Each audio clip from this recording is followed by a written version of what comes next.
Hey everybody, I'm Jake, And I'm Sean. and today we did our part two of our holiday session where we focused on last minute gifts. You have a few weeks left for the holidays. We're going to use BenchPilot to kind of speed our process up making gifts for friends and family. We did two projects, two fun projects that'll be ready for you to download and make yourself. And we showed off some community products that we really love that we think would make great gifts for the holidays. So, if you're watching this on YouTube, this is a live show every other Thursday at 4 o'clock Pacific time. We go live. And if you come, you can ask us questions during the presentation and also win prizes. So, come check us out, sessions.shapertools.com, and hope you enjoy the show.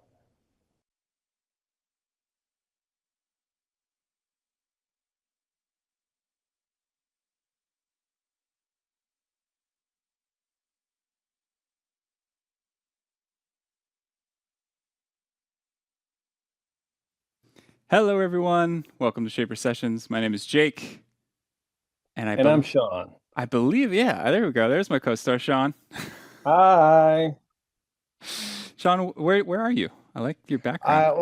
I had to fly home for the holidays because that's what you do, and I just happened to find all sorts of things at home. So yeah, I'm remote this week, and Jake's in the shop, and we're excited. This is one of our favorite shows we have of the whole year. So yeah, been looking forward to it. I really appreciate the effort you put into set dress. It looks Hey, look at fantastic. this. This thing is knit by one of my mom's friends. Oh yeah, good times, That's good times. amazing. If you can't tell, today is all about holiday gifts. It's our part two. This is more of a last minute gift. We're in December. You only have few weeks to basically make all the gifts for all your friends and family. So, what are you going to do? You're going to ask for a little help. Maybe BenchPilot steps in. So we're going to cover a couple different projects that focus on BenchPilot and go through some of the community projects that we've found over the past year that I think would make great gifts. Yeah, I mean, there's so many on ShaperHub that we had to pick some of our favorites and just show everybody the ones we like, and then me and Jake can argue about who has the best choice. Yeah. Reminder everyone, this is a totally live show. So please use that chat box to ask your questions. We'll go over them at the end during our live Q&A, as well as a poll question is going to pop up about halfway through. You got to answer that poll question to enter your name to win our giveaways. And I'm feeling pretty generous today. I Ooh, don't know. ooh, Jake, Tis the what are you season. giving away? I don't know. Um, also, can't start the show without reminding everyone that we are in the midst of our holiday promo. It's the biggest promo of the year, massive, up to $900 in savings, bunch of free giveaways, of course, free shipping, course, two-part training course, uh, 9 free premium projects. So you do the two-part training, you get comfortable with Origin, then you go right into the premium projects, and they kind of give you a step-by-step. By the end of that, you're an absolute pro. So check out the page. Let's just go ahead and hop over to the laptop. I just want to show the bundle discounts. If you combine Origin, Workstation, and BenchPilot, you're going to save $400 cash directly off of that. Then, of course, Workstation Plate Origin, 300 and 75 from there. The giveaways are the things that we think that you are going to need and really appreciate as you get started using Origin, like double-sided tape. So you get a free roll of one-inch double-sided tape. You get my favorite, the precision sharpened to our specifications flexible scraper and pry bar. Sharpened so that it doesn't damage the edge of your piece when you go under to pry it off. You get a mini sustainer with a foam insert, so you can make your own custom toolbox, whether it be for bits, all your doodads that you need for using Origin, and a pair of reversible clamps. Those clamps are quick clamps, one direction, flip the head around, and it can slide into any T-track, including the clamping face of Workstation. So, pretty awesome. That is going till the 29th of this month, so please check out the page and tell your friends. All right. Let's get into it. This first one comes from your brain, Shawnee. It sure does. And some people may have seen a little, intro before because we've done a little bit of this, but I've been refining it and thinking about it. And one of the things that really came to my mind was, we've talked about this if you've seen me before. I always like making projects that you can just make a bunch of because if you get a good design, you want to you want to make more, So I've been working on the design a little bit and tuning it and trying to figure out a couple details, and I think we're kind of there. And this is such a good little project. It's very fast to cut, and with BenchPilot, it's just an ease. So we're gonna make some of these coasters that I designed. They're cork, kind of on the inside, and then there's a wooden outside, and you can do all sorts of little like details to make it look different, feel different, and I think it's just a fun little project that you can batch out coasters with. So maybe we go over there, and Jake, you can kind of show us some of the setup you've done, and then we'll talk a little bit about how he did it in studio. Heck yeah. So part of productionizing, not sure if that's a word, but I'm gonna use it. I think it's a word. Part of productionizing this is we want to give each person a set of 4 coasters. So I want to batch out 4 coasters at a time. That includes both the wood part and the cork part. So here's what I did. My cork is obviously a little thinner than my ash here. So I took a piece of 1/8" ply, ran it through the drum sander a couple times until it lifted up my cork to be the same thickness as this. So I essentially just raised my spoil board slightly. So it's all in one workspace. That just feels better to me. Prying everything off and being able to assemble, sand, and finish, and you're done. That's what we're talking about.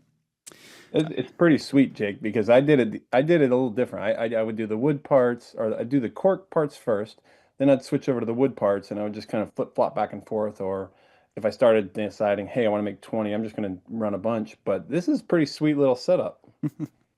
I did not put any negative offset on this cork because I'm hoping, given that it's cork, we're going for that nice friction fit. It's going to move out of the way, basically. Yeah, I mean, when I did it with mine, I did a 0 offset on the cork as well, and it just like you just squeeze it in, and I didn't even glue mine in. I know you can glue cork, but I thought, if it gets damaged, you pop it out, put another one in. Yeah.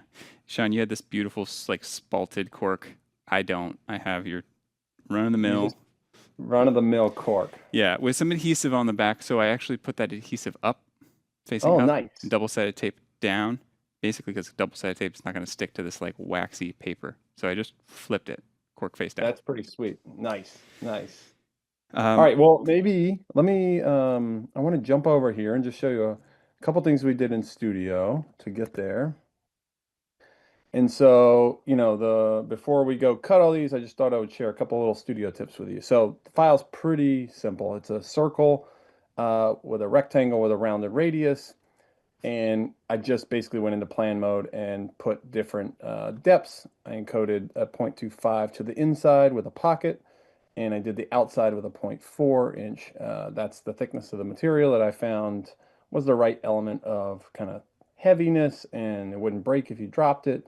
But it didn't feel too chunky, and we'll add a little 1/8" round over at the end on all the edges to make it feel nice. But this is a very simple file. I did do a lot of tuning with like how big should the circle be with the wood and the round over, so I think it's kind of optimized for look.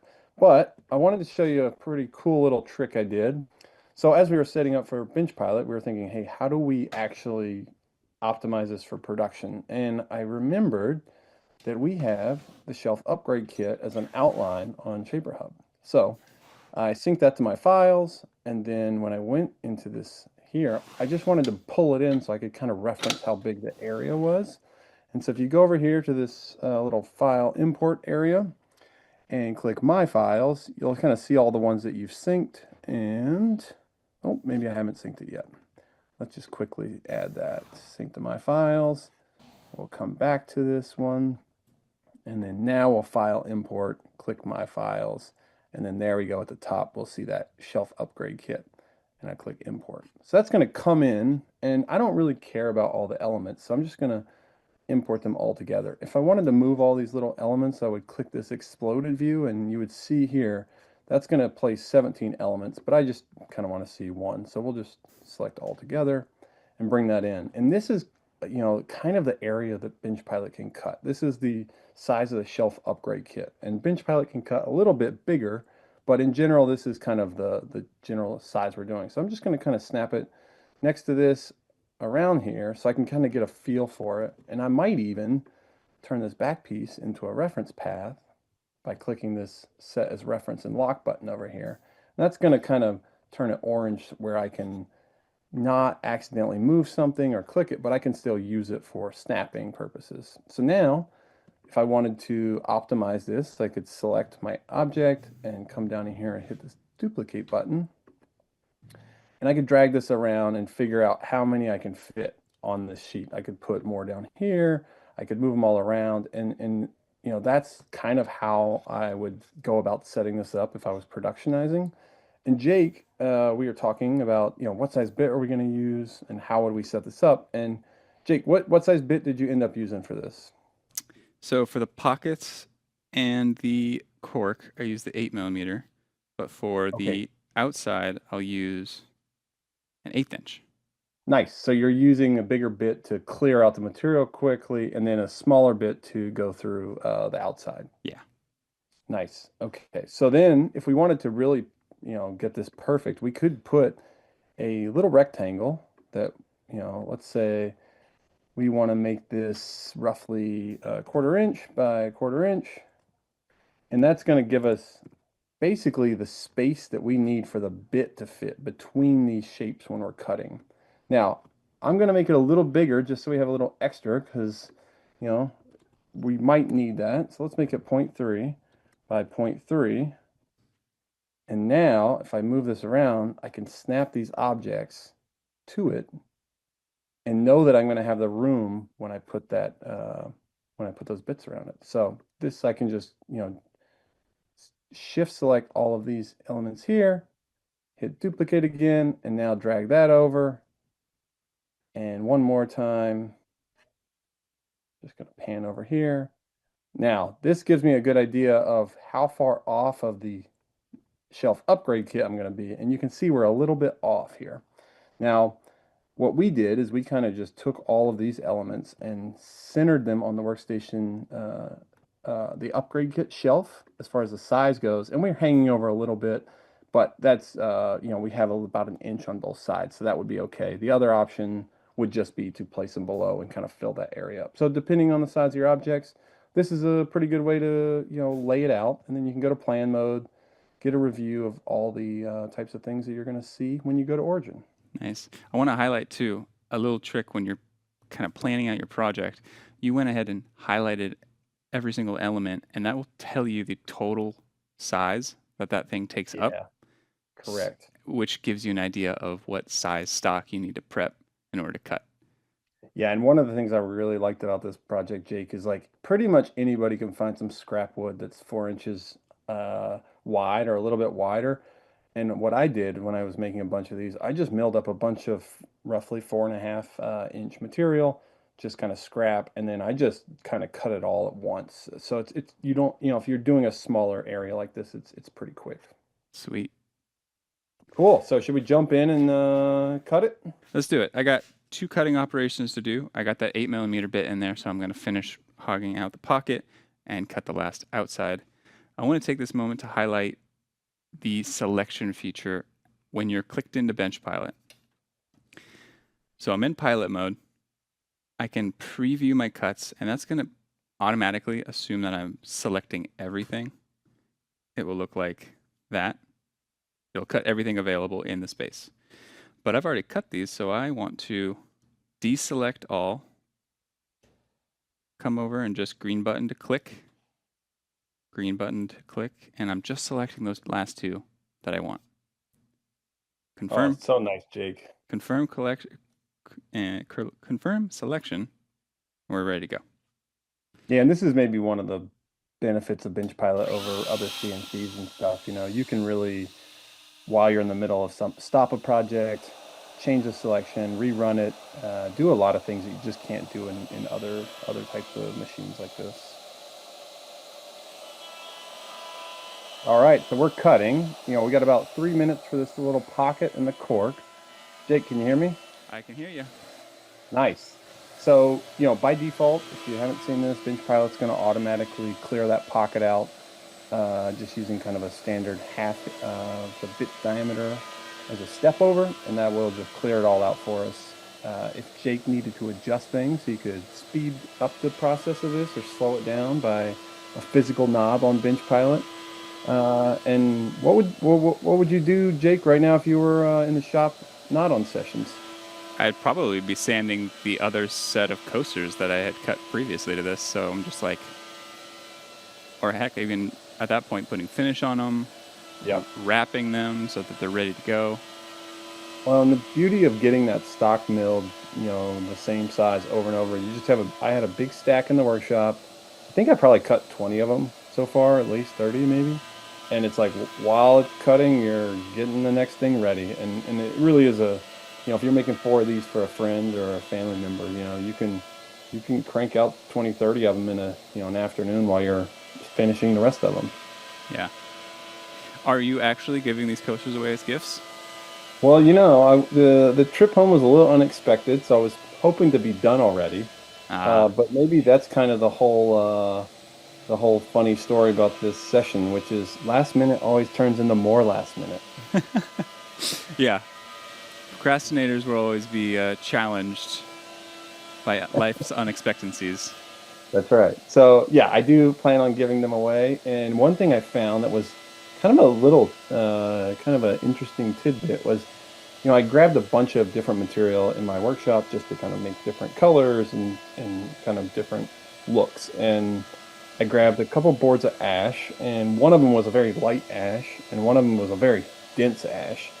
And what I found was like the denser one actually felt a lot better. And so then I was like scouring my workshop for dense wood because it was like the weight of these is actually something that feels really nice. And so maybe if you're looking through, pick some heavier woods instead of a lighter wood. I know it's totally a faux pas to mix plastic and wood. Not actually, but I think a like acrylic insert so you can get some really fun bright colors. Also Mm. naturally water resistant, which makes a lot of sense for a coaster. Could be cool. Yeah, that could be cool. I would like to, what I'd like to do, Jake? I'd like to make a brass one with a walnut inside. Ooh. Oh, that's fun. All right, so we are done. Now, so obviously, if you were cutting all these out, you're gonna spend a little bit more time. That's 3 minutes roughly for those two, and the size of the bit you use is gonna also change it. Jake is optimizing here by using different size bits so that the pocket happens quickly, but then he's coming back with a smaller bit to kind of save space where he's not cutting. And so I didn't optimize that much. I just put an 1/8 inch bit and let it run the whole time. And it took a little longer, but I didn't have to change bits. And so that's going to be a thing you'll always have to try out and see what one you like better. Yeah, it's an interesting trade-off. You the time spent changing bits or the time spent letting BenchPilot do its thing, and while you're doing so, it's Totally. it's all different here because we're live and trying to do things as Totally. as quickly As as we fast can. as possible. No one wants to sit here and watch Jake cut a pocket, with an 1/8 inch bit. I mean, they'd love to. I'm sure people would love to watch me cut a pocket. What are you trying to Uh, say, Jake? let's see. I'm using the 1/8 inch bit. I'm gonna go a little deeper. So we'll do it in 3 passes: 2 roughing and 1 finish. Nice. Let's go ahead and preview those cuts. Again, it's assuming over here that I want to continue cutting just those two. So we're going to edit selection, deselect all. So we're starting fresh. Green button, green button, green button. Boom. All right, 4 selected. I like that it tells you too, like, hey, Yeah, I'm got really happy with how that whole interface turned out. I think it just feels so good to walk in, and kind of know what's going to happen. Click go, and if things need to change, you just stop it, change it up, hit go again. All right. sweet. So, for everyone here who is also watching, guess what? Jake and I already published these files on ShaperHub. So if you do want to make these and you want to get started early, you can go on to ShaperHub and find these under Studio Design. They'll be listed as this. We already kind of even built the ones where, I have some aligned one way, Jake has them aligned another way. So feel free to grab those, and I'm sure Ted will also throw them in the chat, so you can just click away. Nice. Yeah, one of the nice things about having the material thickness under 1/2 inch is you can use that 1/8 inch bit because it has a max capacity of 1/2 inch. And those things can run quite a long time. And you're not removing as much material when you're using the 1/8 inch bit. So I find that those last quite a bit. I'm gonna say the 1/8 inch bit is my second favorite bit. Oh, what's your first favorite? The 8mm. Yeah, I would say I'm a very close. I would say I'm an 8mm is my first favorite bit. Then the 5mm is my second favorite. Then the 1/8 inch. There's just something about it. The cut quality is always fantastic because it's a little smaller. And I suppose too, if you were of the metric persuasion, the 4mm is just as comparable. Yep. Hey, those are pretty similar. Yeah. Which the 4mm we sell has a super long reach. It does have. It has a much longer cutting length than this 1/8 inch does. That's for sure. Yeah. Okay. Let me see what else we got on the list, Jake, real quick. Okay, so maybe while this is cutting, I should just do my 5 favorite ShaperHub projects. So we got 3 or 4 minutes. Perfect. Let's go right into it.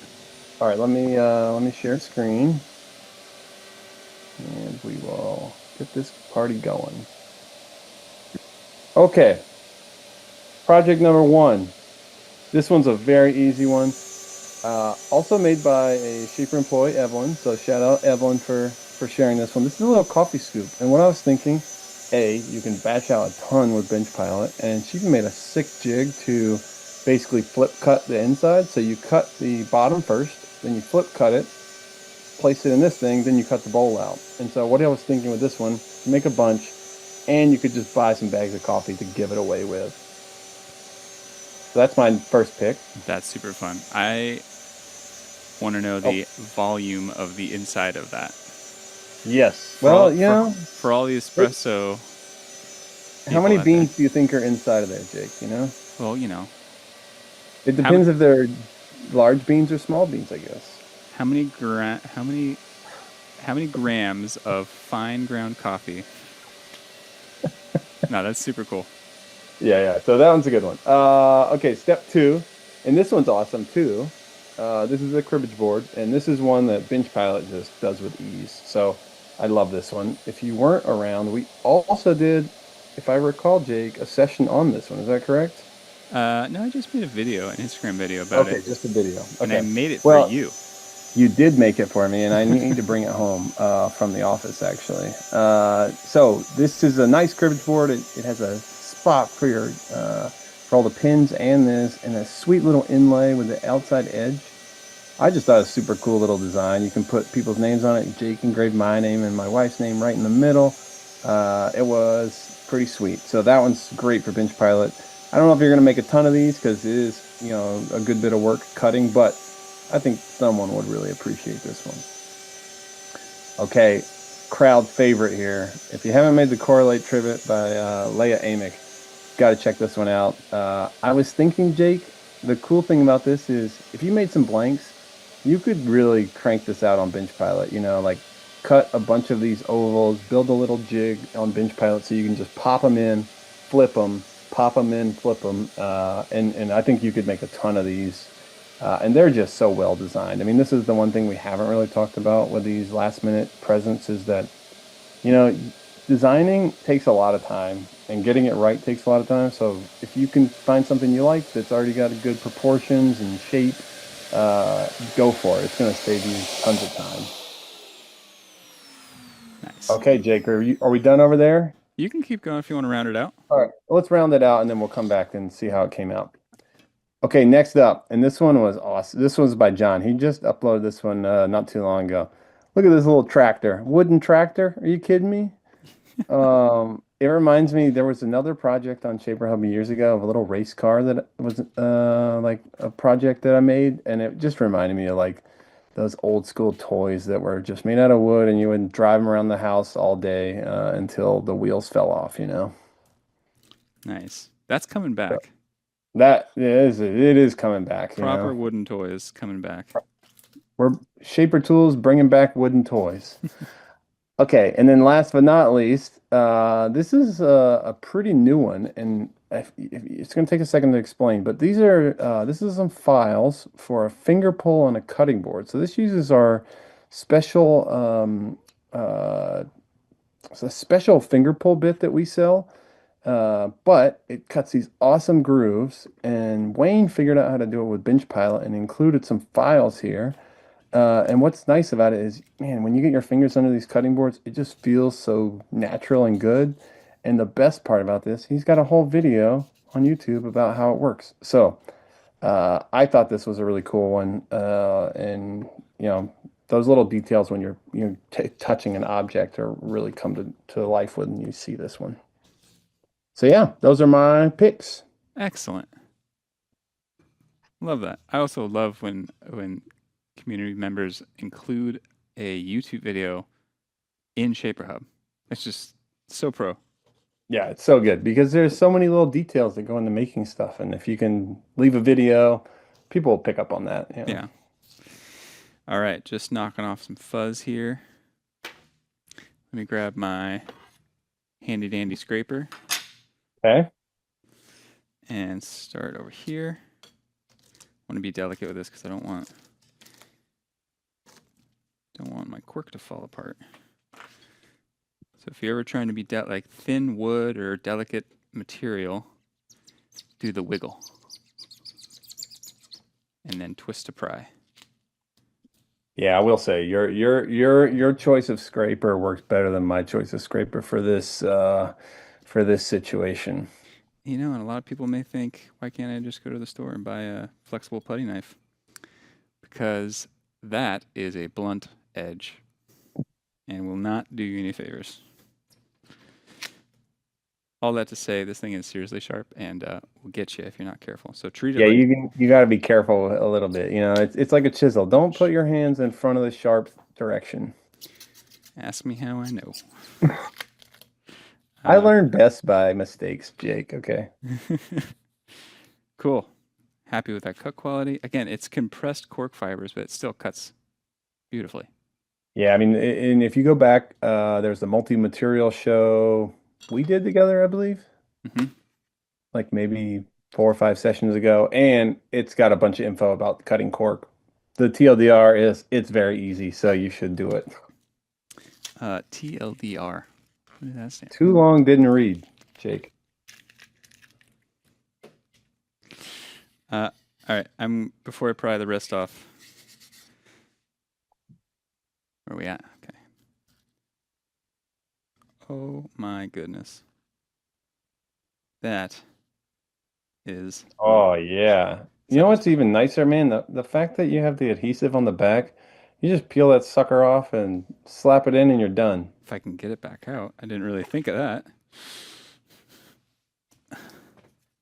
The classic drill a hole in the back so you can stick a screwdriver through it. Oh, we've had to do that so many times.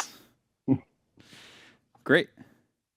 Yeah, and so once you have that in, the last step is just like, oh, I don't think we're going to do it here, but if you add a small 1/8 inch roundover on it, it's going to look really nice, and the way it feels, the size is nice. So hopefully it's perfectly designed for you, and you don't have to think about it. Nice. 1/8 inch roundover. That's what I would do. I tried a little bigger, but it felt not great. Too much? Too much. Too much. But not a chamfer. No, I mean you could try chamfer. I just was like it's one of those things you pick up all the time. So like I really like the round factor over the edge quality factor. Yeah. But hey, if you like chamfer, you should go for it, Jake.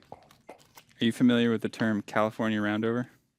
Yeah, that's like the whole side Like, is like a big round. There's no flat anywhere. yeah, basically like a bull nose, I think you call it. Yeah, you got to basically like overshoot the middle with the bearing by just a little bit, and then like sand the edge off. I feel like I have to actively stop myself from doing that to every table I make. Really, I you're love it. you're you're going full minimalism on us, I huh? I just love the way it feels. All right, got all those pried off. Let's go into our mid-show break. Nice. All right, Let's bring up coming that into the mid show. Let's see what we got. Okay, first we got a poll.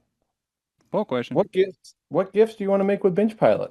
Or which ones are you planning to make? Yeah, I mean, there's so many ideas, but we'd love to hear them because it helps us design projects for ShaperHub and all sorts of stuff. So let us know what you're planning to make with BenchPilot. That's also, if you forgot, that's how you get enrolled in the question or the not the questions in the prizes at the end of Q&A. Okay. Nice. And then, you know, Jake, we said it in the beginning of the show, but maybe people missed it. What's going on right now? There's a big thing going on. It's a huge thing. The biggest deal of the year is happening right now. It's our holiday deal. Goes till the 29th of this month. Still have it up on the computer. The biggest one I want to call out is this cash discount of $400 when you buy Workstation, BenchPilot, and Origin all together. So just this package discount is huge.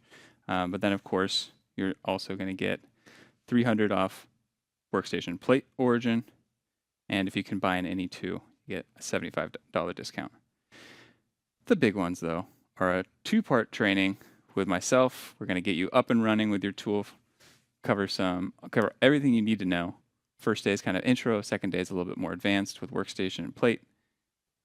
9 free premium projects. These are step-by-step and projects that will end in a beautiful piece of furniture, or it's kind of a wide variety of things now. Yeah, I mean, you can make so many things with all those. The possibilities are endless. Yeah. And then the free accessories, the reversible clamps, the pry bar, the scraper, the 1-inch double-sided tape, and the mini sustainer to bring it all home. Go check it out. End of the year deal. Nice. All right. Okay, next up we have a Sean segment. Well, technically it's an Audrey segment. Let's jump over. Let me share my screen again. And Audrey, for a little holiday gift, gave us a new template today. So if you weren't around for last week, Thanks, Audrey.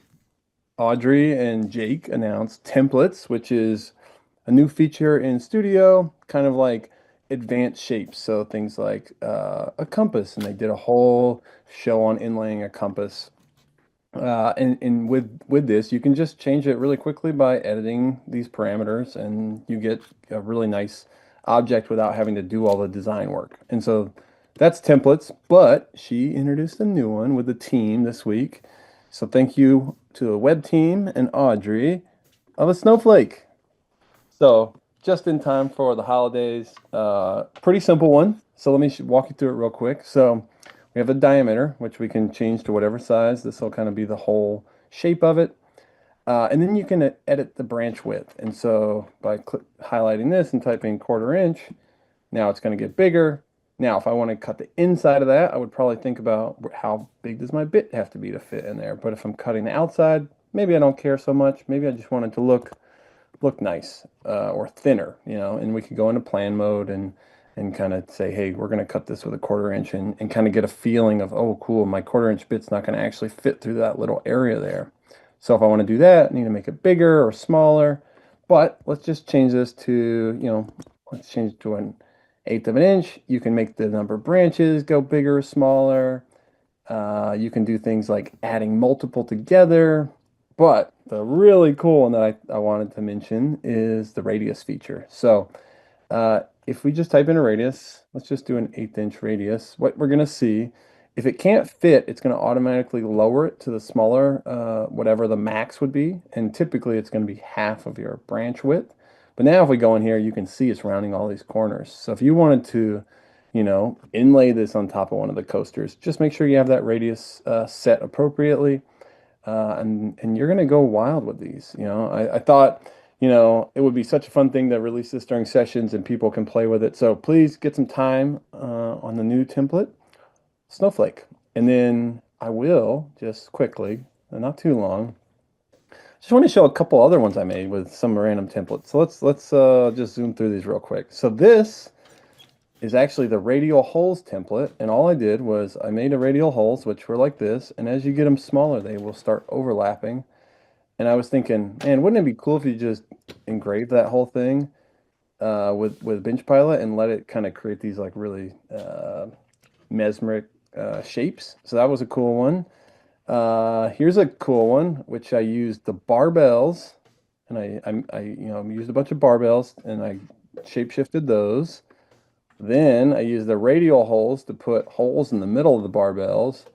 And then I used the star feature and changed a bunch of radiuses and stuff in there to get this shape, which ends up being really sweet. And I think if you cut this out of acrylic or something, you could just hang it with a little piece of rope.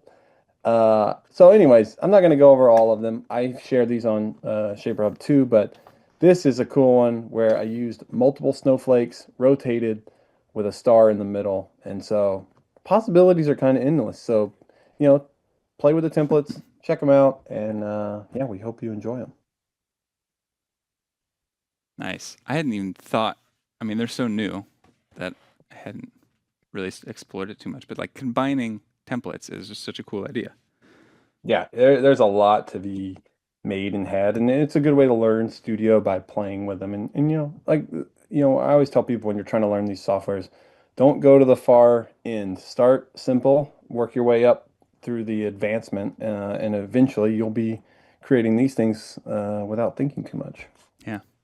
And if you try to make any of those designs out of wood in super delicate grain direction, you're Yes. definitely going to need some double-sided tape and a flexible scraper. Just saying. And probably some super glue. Yeah. All right, nice. Okay, let's see if I had anything else. And I think that is gonna be it for the mid-show break, Jake. Well, we got one Oh more. wait, no. Shop tour. No. Yeah, how could I miss that? So we got a shop tour from Doug Boland. Ian, why don't you go ahead and kick that off?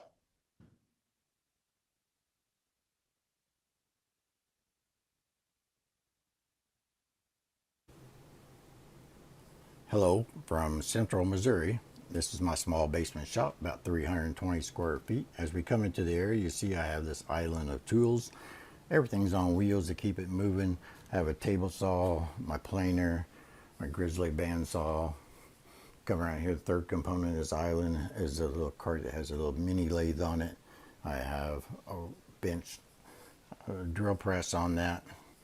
I like to build my own carts for these kind of tools because I need to maximize storage in a small space. I have my grizzly drum sander, and then back over there are some shelving units that just has paints and various things on it. I try to keep it curtained off to keep it clean.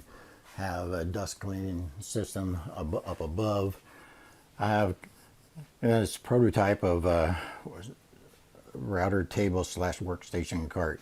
It seems to be about the right height for this workstation, so I've been using that for that. Coming back over here is my wood storage wall. Got shelving units. It's kind of overflowing with wood. Got down here, there's a cart that has other scraps of wood in it. My MIDI lathe that I have from Grizzly, I do a little bit bigger projects on that. Kind of a homemade dust collection system back there that probably needs to be upgraded soon. Coming over to the workbench, that space here is where that cart can live if I don't want it out on the floor.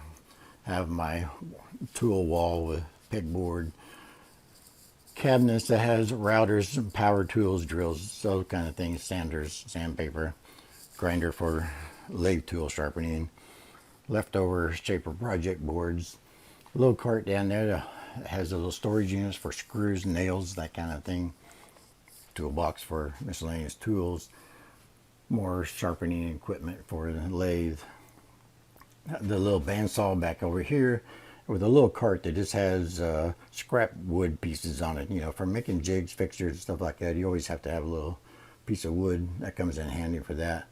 A wash sink back there. I got a cabinet there that keeps cleaning supplies, PPE equipment, and glue. Right next to that, of course, is my clamp wall. I have the clamps, and plus some level squares and different straight edges and those kind of things. Then when I come to the middle, I have my work assembly table. This can fold up. I actually can fold it vertically and go store in that spot if I don't need it out. I need more floor space. And I use the shaper to cut out all these mortise and tenons. That's my little the mortise jig that I had for the legs. And I tell you, you just can't beat the accuracy of the shaper. So, yep, that's it. This is my basement shop. Thanks for all you do.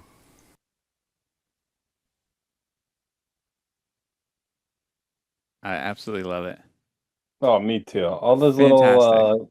All those little shop made cabinets and stuff. Yeah, very good. Thank you so much, Doug, for sending us that. We always appreciate seeing shops of all shapes and sizes.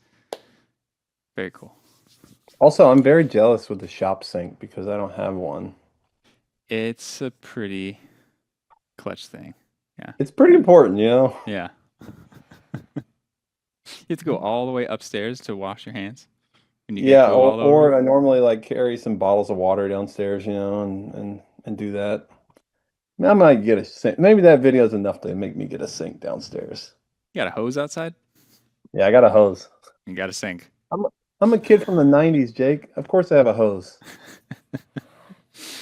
All All right. right. Yes, thank you for that. Also, you know, we're still want shop tours, so if you got one, please send it in and we'll show it and everyone can, you know, look at your space and get some ideas for their own. So, Yeah. yeah, thank you for sending it in, and with that, now we're over. Yeah. All right, JP, let's go over to you. I'm gonna share screen again, and we're gonna get right back into it, but we're gonna start by kicking off with your top five. Okay, so you ready? I have an idea. Okay, go ahead. This cut is going to take a second, so I think we should do the same Oh, thing that we let's did with do the. that. That was kind I of love it. perfect. Yeah. I love it. Let's do it. But this is a project that I designed a while ago. It is I call it the wig, or this is the jigsaw miter frame. So the idea is you have a like jigsaw type joint to create a miter to make frames, and to productionize it.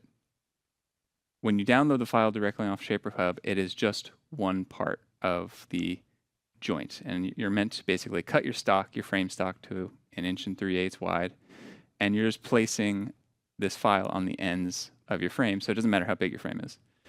For this project, I wanted to make it all in one, so that I'm not ripping stock and having to swap it out. I'm ripping one board that's 8 inches wide or 7 inches wide, and I'm getting all of my parts directly out of it. So again, from this operation, pry it up, assemble it, done. Okay, cut rabbits, but then done. Nice. Yeah, that's pretty sweet, Jake. Not everyone has a, 8-inch joiner to their, ease of use, but we do, don't we? Yes, we do. Okay. For this particular project, I have found that a -0.003 of an inch offset off of everything, because again, it's a lot of things, a lot of surfaces coming together, generally works best. I have 2 of these left to cut. I'm just going to go ahead and get going. And are you thinking about grain direction at all when you're putting that down, Jake, or? Yeah. Yeah. Yeah. Yes, definitely going with the long grain on this. The joints also use long grain, so we're okay. Oh, nice. Great. Um, Okay. And I actually took this file that I made years ago, brought it to the studio, and just copied and mirrored the joint to create this one long section with it all kind of encompassing. Oh, that's cool. Yeah, because I remember you designed this a while ago as well. And that's cool that you just popped it in, and then it's it's the same part and you just have different lengths basically. So even if someone wanted to make it big or small, they could also do that. Yeah, totally. Nice. All right. Well, should we let it roll? Let's let it rip. Rip, roll, however you want to do it. Preview cuts. I went ahead and deselected up top and just selected the ones below.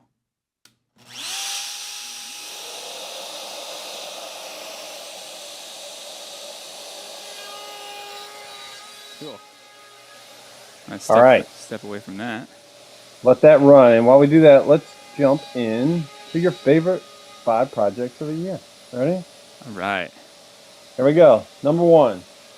I just think this thing is too cool not to show. I might also be biased because I just had a kid. I will definitely be making this. Super fun. Oh, look at that. It's like so extra, but also makes the project functional. Totally. Wow, I didn't realize it had a whole like linkage on the wheel. That's sweet. Yeah. Scroll down. Do they actually give us links to the linkage? Let's see. This one's in German, so I probably need to translate it. But Okay. I don't see a link for it. Oh wait, no, here it is. These are in English here. Yeah, it doesn't no links for the actual pieces, but I'm sure that Just have to get creative. yeah, totally. And you know that you're right. If you can turn this and then the wheels turn, oh man, a kid would love that. I mean, it's on rollerblade wheels too, so this thing probably flies. Yeah. The only can thing you I think imagine? about adding is a brake. Yeah. Don't take this down the San Francisco hills. Oh, right. take this down for the big wheel race. All right, next one. Okay. I love this, but it also just brought up the general idea of making signs for friends and family. If they have a Totally. cabin or even just their home, making a custom sign for somebody. This person used different depths of pockets and paint to kind of create different values. And I just really love the overall shape. I think this would be a fantastic gift. It's pretty sweet. I mean, you could even, use Trace or Studio to kind of come up with your own little motif background. Change the bear into something that's more relevant to a friend. Give it a funny name. It's a great idea, Jake. Yeah. And you could even take this file, bring it into Studio, and change that text to whatever you would like. Totally. Aunt Fuzzy Bear is pretty cool, though. It's pretty good. All right. Next one. Again, could not help myself but to include this because, come on, Love Tales? Yeah, it's pretty good. It's fantastic. Look at that. This is a little bit more possibly geared towards February, Valentine's Day. There's a lot of love in the holiday season, too, There is a lot of love. It reminded me of the Valentine's Day box I made maybe the first 6 months I started working for Shaper. This is fantastic. And again, I also like that it highlights, I like joinery that looks hand cut, but also makes you question, how on earth would you cut that by hand? Totally. That's the kind of joinery I like seeing with Origin. Seeing the little tail come out the bottom is a really nice detail here. Mm-hmm. Yeah, I mean, and this reminded me, Jake, making a nice little box with box joint basic on tool is just that also is such an easy little thing to do. Mill up some stock, cut 4 sides, and you have a nice little box to give away. Yeah. So okay, next up. Gotta hand it to Amanda Russell. This, although it would take more time, if you could get this project done between now and the holidays, I tip my cap to you. And someone will be very happy. Someone would be stoked to receive this one. Just a beautiful cabinet, and Amanda's a good friend and an incredible maker. Yeah, I've actually used that dartboard. It works very well too. Nice. Yeah, it's a sweet one. It would definitely take you a bit of time, but if you get started tonight, I would say you can do it. Yeah, got nothing else going on. All right, and the last one, Jake. This was, I was just thinking of what's a good gift, and a clock is a good gift. Pause, please.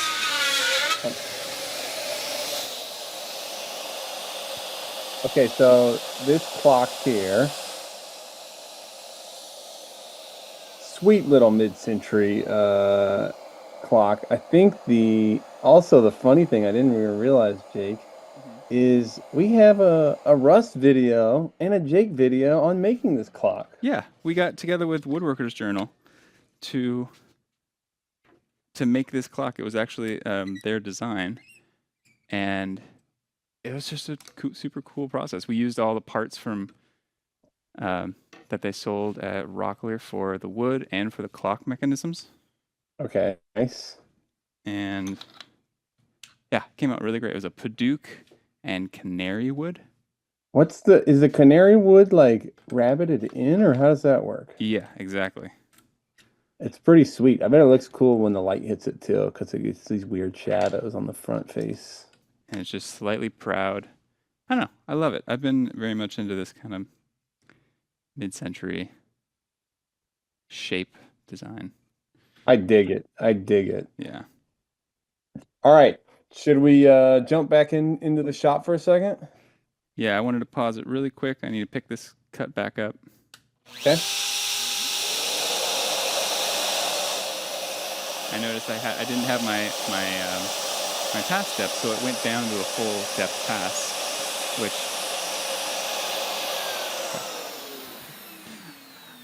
I didn't have my multiple path depth set. So instead of going quarter inch, half inch, 3/4, went straight down to 3/4, and I could hear that. I could hear it a little bit over here too. And everything's fine. I just came over, stopped it, and adjusted it. But let's be honest, 3/4 of an inch of European birch beech. That's a little strong, Jake. It's a bit much. All right, so I'm going to pick this back up. Nice. Okay, while Jake's doing that, maybe I'll just pull up the frame as well. There we go. Share this. Okay, so this is the file that Jake's referring to. So we have just a couple different pieces here. And then what he did very smartly is put a little pocket over the area that needs to be cut down. So if we go into plan mode, it'll look like a little much right now, but the green area is all the area that's going to get cut. So all the outsides are going to get cut, and you can see he's expertly placed these so that he's not cutting into the other one when he cuts the previous one, but he's not wasting a lot of space in between. And then all of these pockets over here essentially are cut half of the thickness of the actual material. So the material is being cut to 0.77 and the pocket's being cut to 0.375. And so hopefully when we get that off, we'll have a perfectly mating piece. And yeah, pretty simple file. It's pretty sweet, Jake. I like the way you set it up. Thank you. And this file will be online too if people want to make this one. Yeah. All right. Thank you. How are we doing on time on this cut? Let me scope it out. 3 minutes.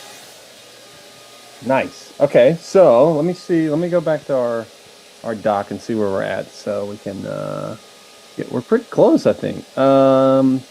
So we talked about that. Went over that. Jake, do you have any presents you're building this year? Oh gosh. That is a good question. Too busy. I haven't started them, so they're gonna have to be.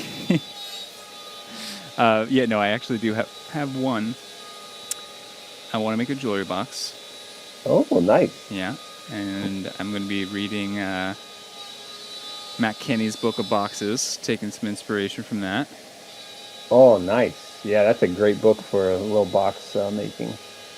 And I might even, if I decide to use hardware, I got some samples of a smart box maker box hardware that is just fantastic, and That's cool. that can be found on the hardware catalog as well.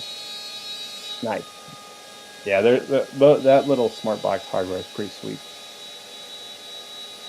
I noticed Russ had built a little dovetailed box about a year ago. Yeah. Let's see. Ian, how much time we got left on that? Beautiful. What about you, Sean? What are you making? Well, I got Other a than lot of those coasters. coasters to stand when I get home. But I think I made 20 or 30 of them, so I'll be doing that. I thought about making a little jig so I can engrave the bottom of them too. You know, batch engrave them at the end. Mm-hmm. And I did a little test with one where I used like a black India ink on it. And it looks pretty sweet. So I'm gonna try a few more different finishing approaches color wise, and then yeah, sanding. I'll be sanding for a while. Yeah. Do you put finish on cork? No, you don't. Okay. Naturally finished. All right. I Sounds like think you can also. I'm probably gonna finish them before I put the cork in and leave kind of the inside unfinished. nice. All right, how we do, Jake? How's it look? Looks great. See if it fits. Looks great. All right.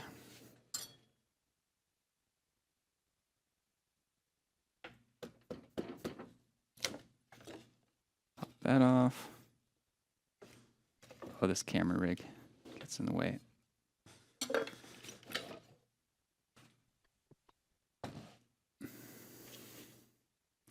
Now, before I go too crazy, I know I put 3 thou on everything, but when you're going to pry these off, pry off 2 to test fit, so you can still edit and adjust these if you need to. Oh, that's smart. Then even if it's all messed up, you have to do less. You have to redo the whole thing. Yeah.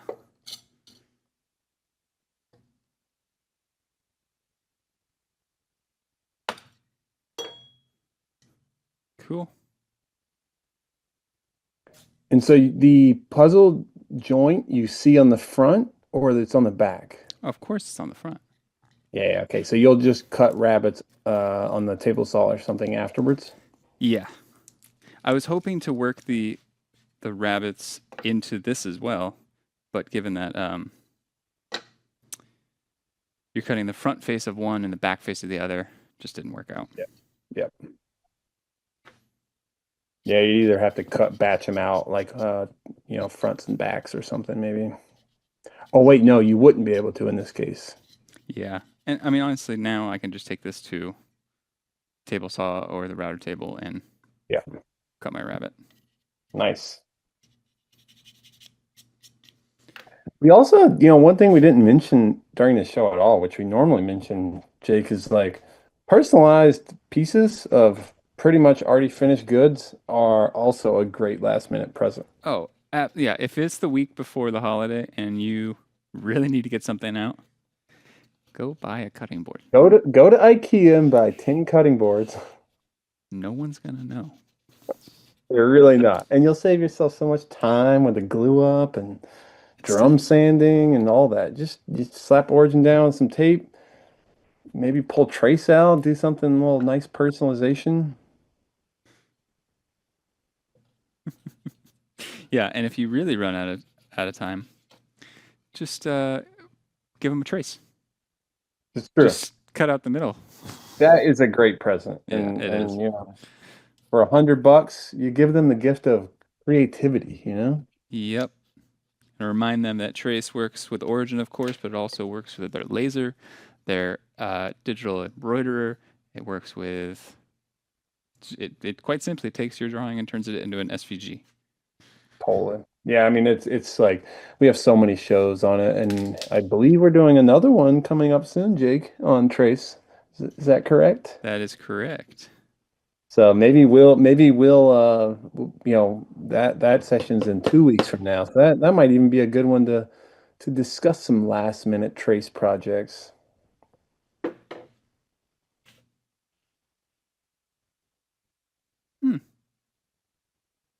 I might need some editing.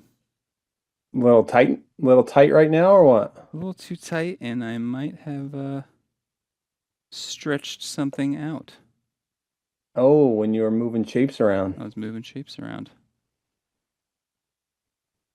All right, well, how about this? We will fix the file so you don't have to deal with it. Yeah, And you can just assume it went together perfectly. the operation's going to be the same.